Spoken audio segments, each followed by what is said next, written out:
আপুনি এটিএমৰ পৰা টকা উলিয়াওঁতে আপোনাৰ তাত ফটা নোট আহিছে নেকি? যদি আহিছে তেতিয়াহ'লে কোনো চিন্তাৰ কাৰণ নাই। নমস্কাৰ, আপোনালোকে চাই আছে এনডি ইনফৰমেশ্যন। মই নিৰ্মল।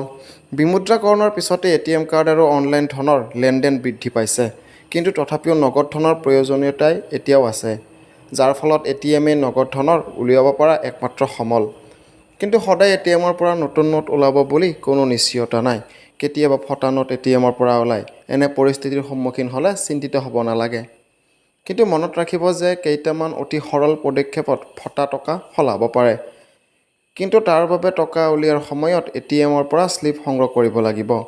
এই স্লিপৰ সৈতে বেংকৰ ব্ৰাঞ্চত গৈ ফটা নোট সলনি কৰিব পাৰিব।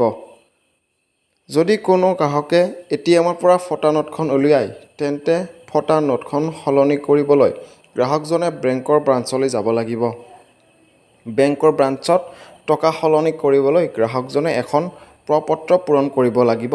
লগতে গ্ৰাহকে এটিএমৰ পৰা উলিওৱা স্লিপখন গাঁঠি দিব লাগিব। ৰিজাৰ্ভ বেংকৰ নিয়ম অনুসৰি যিটো শাখাৰ পৰা ধন উলিয়াই লোৱা হৈছে, সেই বেংকৰ যিকোনো শাখাত নোটৰ বিনিময় সম্ভৱ হয়। যদি ভিডিঅ'টো ভাল লাগিছে তেনেহ'লে লাইক কৰিব, কমেণ্ট কৰিব আৰু শ্বেয়াৰ কৰিব নাপাহৰিব।